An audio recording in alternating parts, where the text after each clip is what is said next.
coming up next, we have Victor representative, as promised from last week. His name is Mark Duran. Yes. All right, just gonna preface this guy before he starts speaking. Is, you know, I'm sure some of you have a lot of questions. Be sure not trying to monopolize it because we want to keep him here all night. Because I know some of you can talk all night, but I'll keep you all night. And the other thing is to just be respectful. I know some of you don't, you know, when it comes to Rep Dub, be respectful. You know, as I asked my guest, and he's gracefully coming in, spending his Wednesday evening coming and talking to us. So, if you have any statement you want to make to us first, or any questions you want to answer. Say I'm a Rick graduate too, but long before. All right. My majors aren't even offered here anymore. Urban studies and geography. Apparently there's still the geography program here, which is run by my advisor, Dr. Mark Mott. Have you heard of him? He came, yes. I had a number of his students. Yeah. All right. So, does anyone have any questions to first ask to lovely anyone? Why don't I start it? You gave me a couple questions. And Yes, I'll I just did. tell you. If President Do you want me Costa. to read them to you? No, yeah. Oh, you got it? Why did we make the changes? Yes. In the last year, there's been probably 40 public hearings, 40 public meetings that were very well advertised and attended around the state. We did something called a comprehensive operations analysis. We reviewed the whole system. There's been many surveys, online surveys, onboard surveys, which I call origin destination surveys. We moved our system, I'll call it we moved away from need-based, where people need service, to a market-based, where we think we'll get the most riders. Some of that is driven by our funding. We haven't had any additional funding in 5 years. So we're focusing more where we'll get more money from people paying through the fare box in our industry. So we're abandoning more of the rural suburban areas and we're moving more urban. So that is the overall context of this. The people who work on Promenade Street are much less satisfied than people that take a 7:30, 8 o'clock bus coming here because there's no longer service on Promenade or Smithfield Avenue or a number of other areas around the state. This is the first step. Over the next year, we'll be implementing it on a total of 56 bus routes. Some bus routes will go away, others will be growing. The 1199 will be becoming a rapid route, which is a completely different thing for us at RIPTA. We're spending about $3 million doing that. This route itself, the 92, we decided that the 2692 were crossing Atwells Avenue and then the trolley line were crossing. So we'd invest in one line. We decided to go with 20-minute service out here to Rick.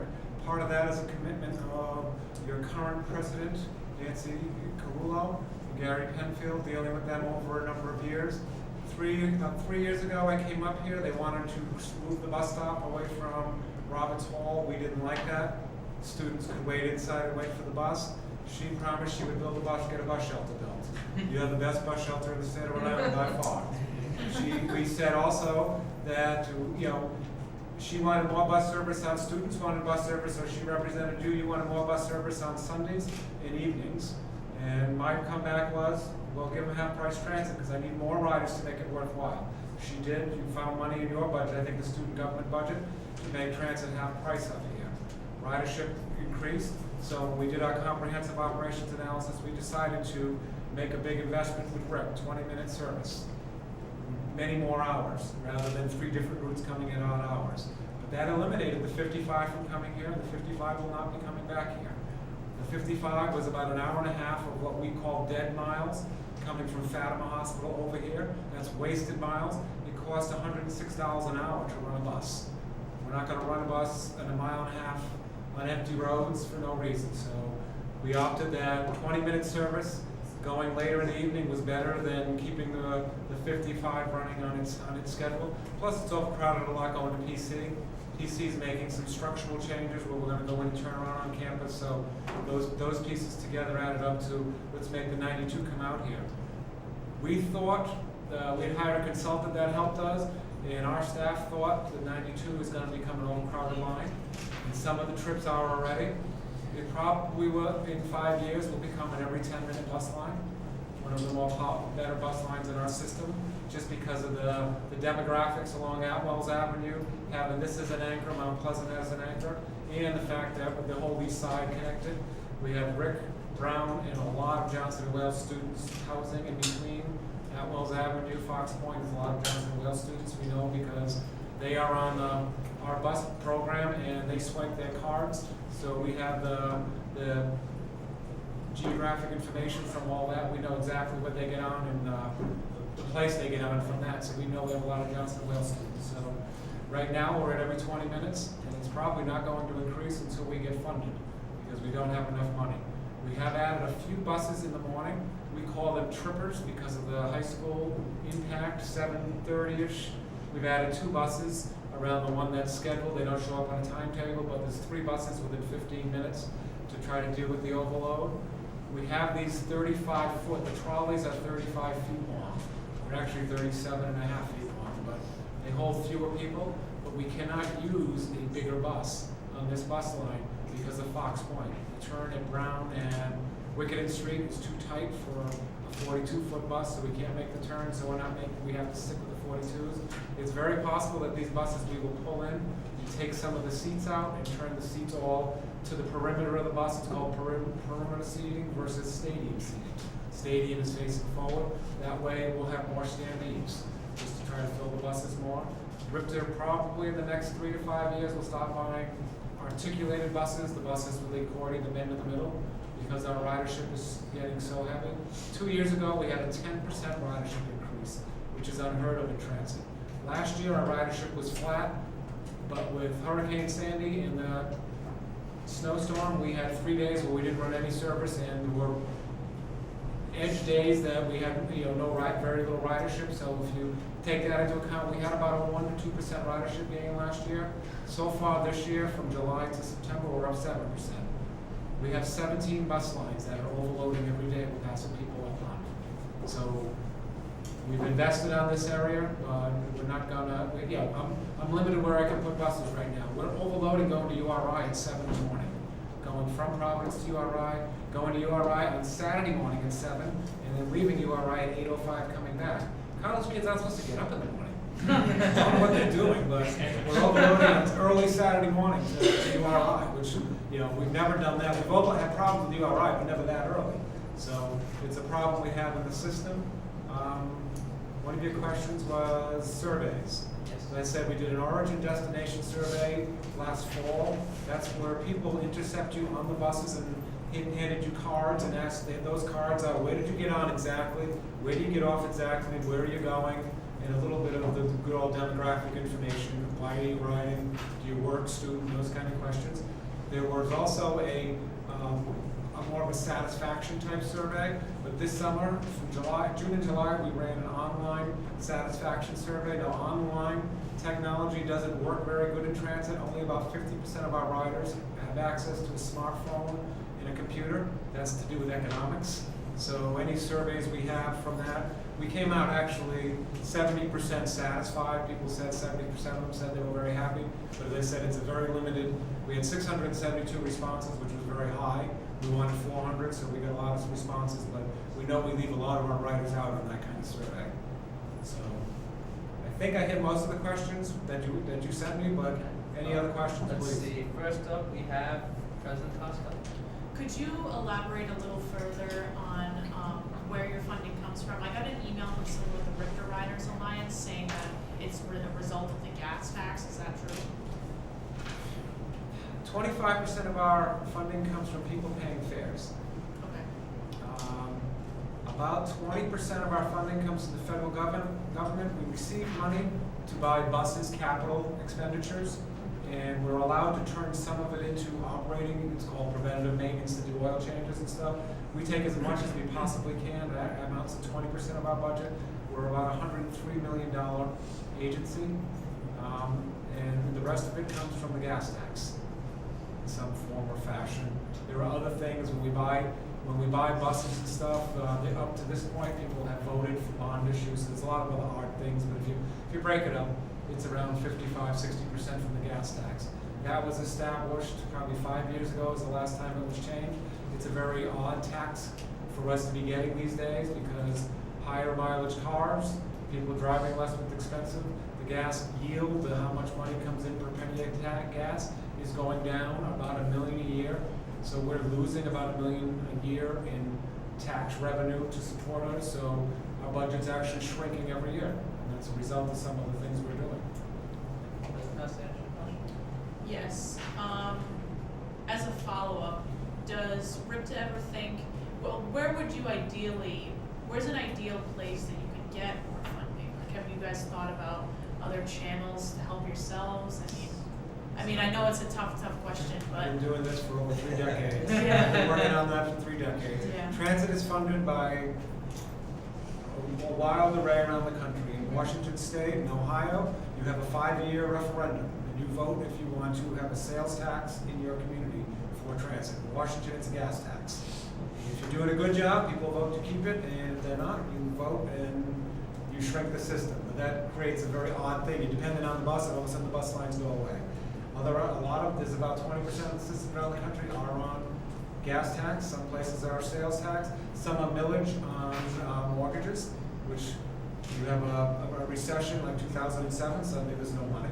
So there's a lot of different ways. It can be, we've had a number of bills up the last few years to raise that the funds that go to pay for transportation, that DMV, when you pay to get your license, when you pay for things at the registry, we very much pushed bills that would go to transportation.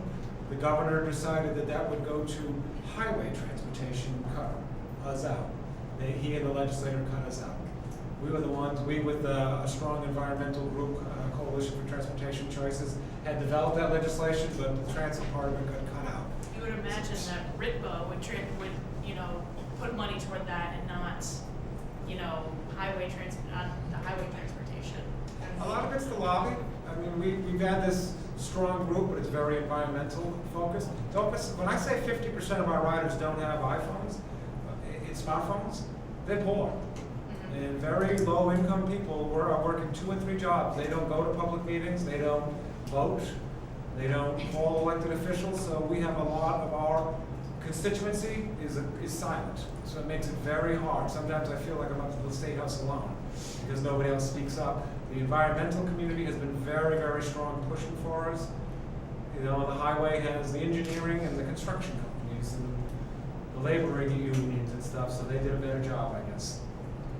Representative Kabizian, have a question? I have a couple questions, but I won't go crazy with questions.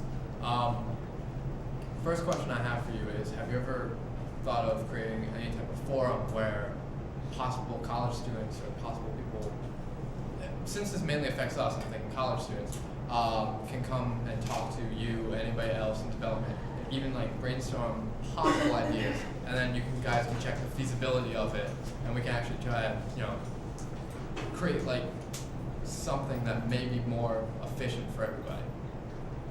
We're always open to ideas. Transit's been around a long time. There's a number of ways to do it, but it pretty much comes down to the same. We're always open to ideas. We'll meet with anybody. We do a lot of meetings. We are a shrinking staff. So there are a few. I have a marketing department that works under me. That's 2 people. A $100 million budget with a 2-person marketing. That's not much. So we, with our COA public meetings, we set up 12 and went to about 25, and then we had public hearings. So any organization that had questions, if you called, emailed us, Facebooked us, Twittered us, we said we'll come and have a meeting with you. So, we're open, and we go to all the colleges except for New England Tech. We're not serving New England Tech. They build off the grid. We don't serve them unless they pay for it. So we're open, but we haven't had any outreach. I started at RIC as a college student, as an intern for RIC, and I have 3 college students who work for us now. One is a RIC student, Will Potter, who is blind. He's a student here, I think it's junior year here. So I've had high school students. Will started as a senior project at North Kingston High School. I had another guy from that school, Ariel Mercedes, who's now graduated from St. Peter's, but I had him for 7 or 8 years. So we do stay connected with younger people. And Will went over some of the, believe me, I know you have a concern. Our last bus trip leaves before the last classes get out at 10 o'clock. You have one class that runs at just about 10 o'clock. In January, we'll be running to 11. So we're hearing those things. So we're open to new ideas. But at this point, we've done, honestly, the transit industry is very good at sharing ideas. So we know a lot of what other people have tried to do. So we'll be having, so you know, next year, by this time next year, you'll be able to get real-time information on your phone. Instead of scheduled information, you'll be able to look on your phone, and you can see the picture of the bus, where it is, and it'll tell you the minutes till when it's gonna arrive. So we are going into some of those new things, but that cost $10 million. That took us 11 years to come up with that much money. And Senator Reid being on the right committee in Senate is how it happened. Oh, this Um, that me too? I have one more question. The other question is that survey that you're talking about. Is there any chance that we can get a survey like that just for? I mean, it does limit your demographics, too, but just for this campus and try to get where this campus's mind's at with in regards to RIPTA and public transportation. Yeah, that would be fine, yeah. You could do another, one of the survey Online monkeys survey or something, monkeys, yeah, something like that, that'd be fine, yeah. Yeah, probably the same one we already just did, to Rick, focus on Rick. That's all I have. Representative Kazar? Pass. Okay. Alumni representative Aaron? Thank you. Hi, Mark. Actually, a lot of my, all the other members of Parliament have. Aaron, you're the one who sent us about the class going to 10 o'clock, right? Yes. I was Blog, also. yes, Huh? on the blog thing. Yes. And while I was here as a student, I was a core part of SCG's push to advocate for RIPTA here on campus. Bus shelter was a consequence of that, the funding for bus fare, etc.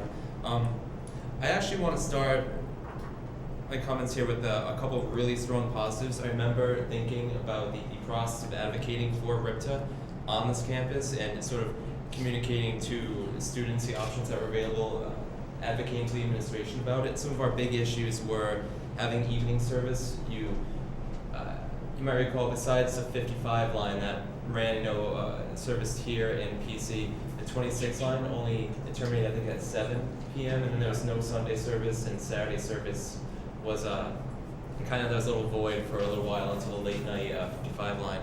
So I just pulled up the schedule here. Now we have service all days of the week until 10 and 10:20 p.m.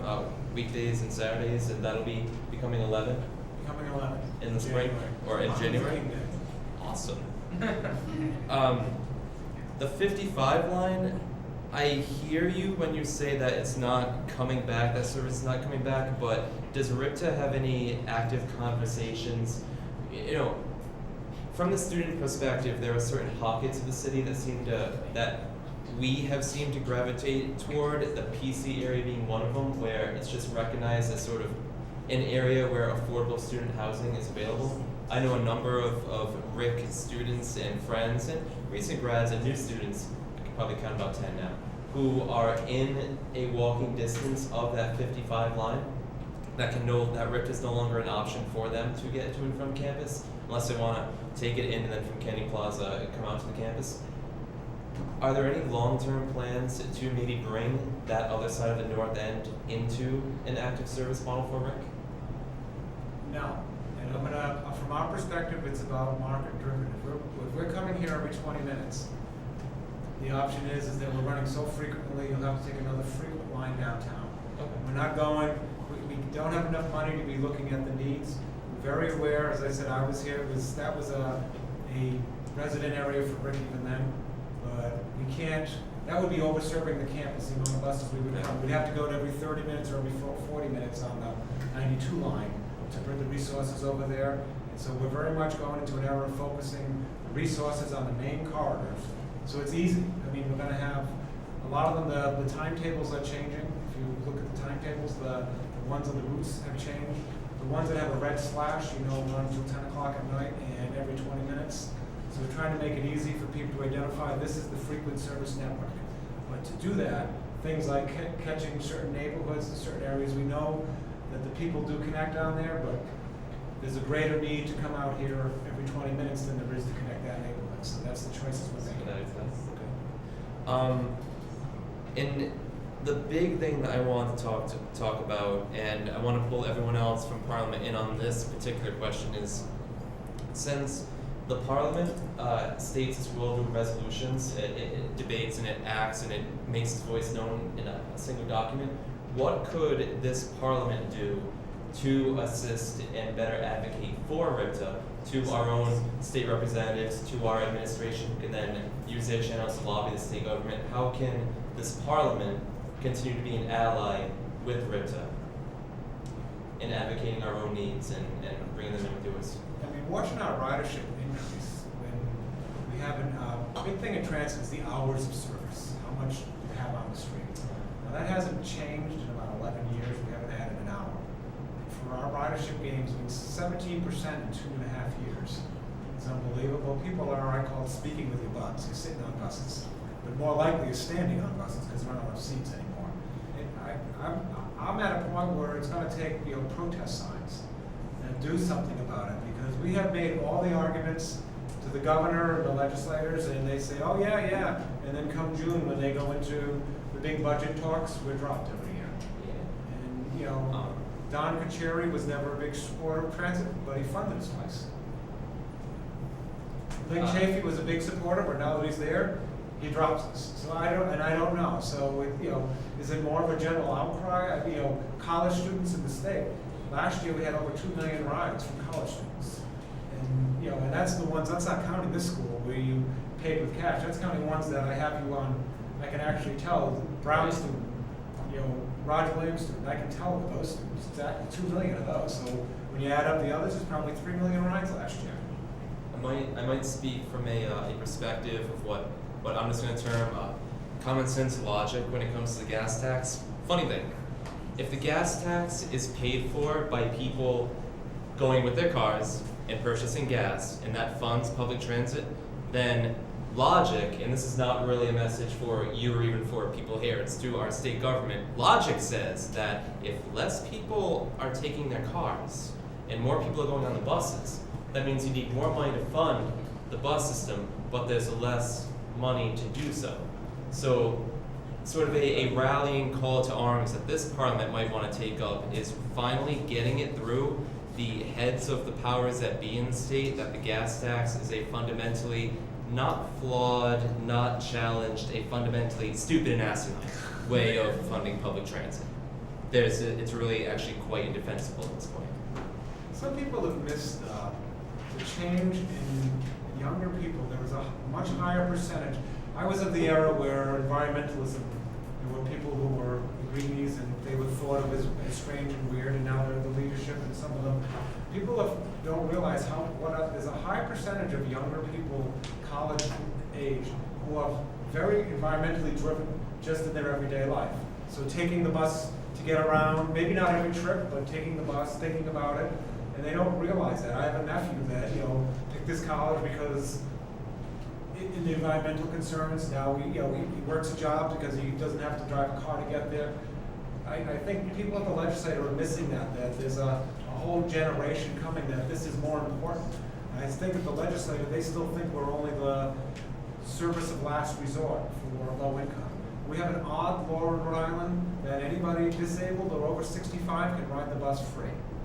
That's 25% of our riders. So when I say you paid 24% of our cost last year, another 25% of the people didn't pay a penny.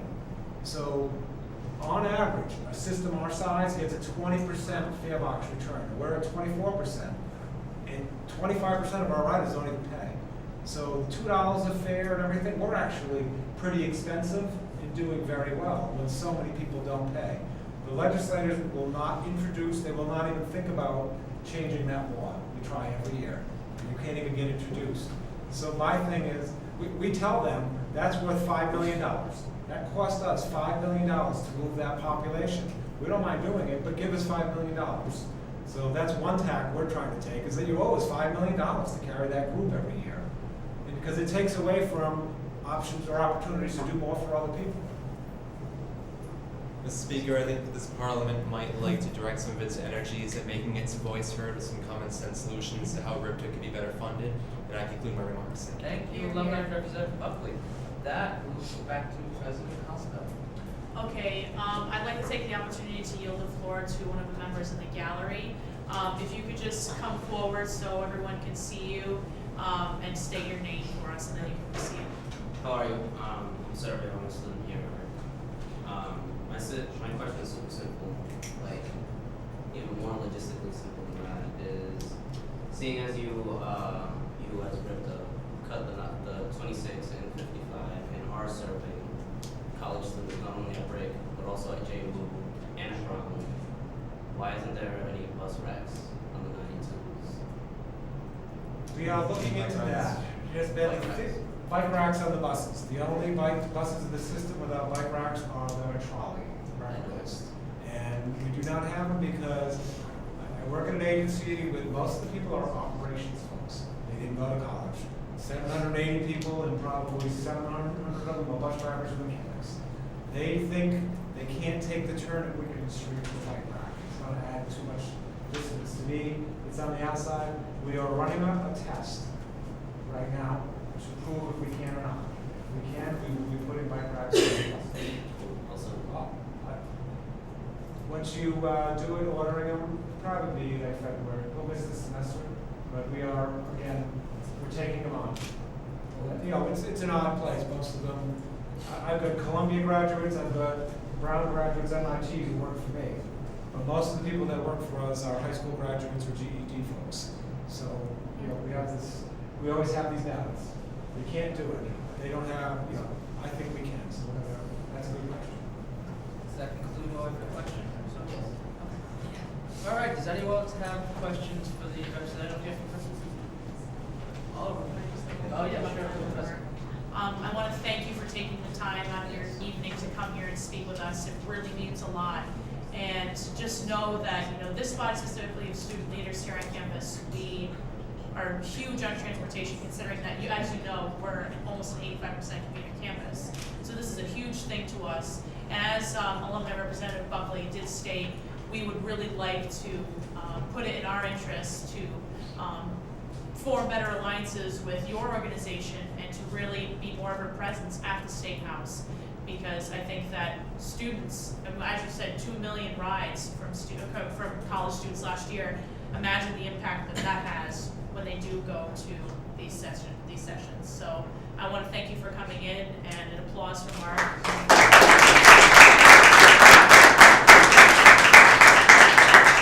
If you are interested, the group CTC, Coalition for Transportation Choices, will put you in contact. Rosemont, Rhode Island has somebody, John Flaherty, and Conservation Law Foundation has Jerry Elman, who's also a Rick graduate.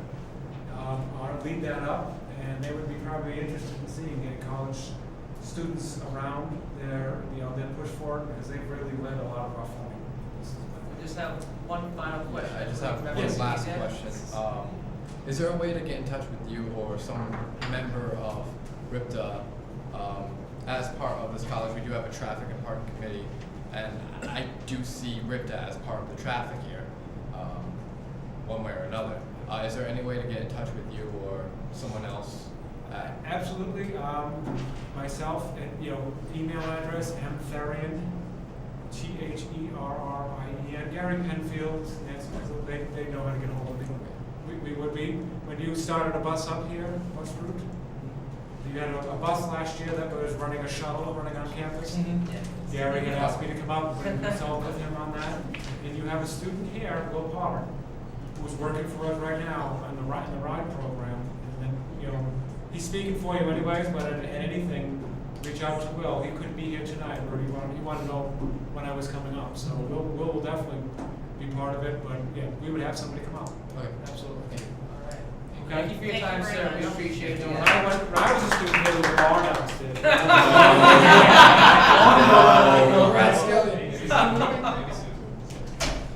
All right. I just want to thank Mr. Darren again for coming in. He took over a half hour of his time to come speak to us, which shows that RIPTA is at least reaching out to us and coming in and wanting to communicate with students. Hopefully going forward we can find some solutions.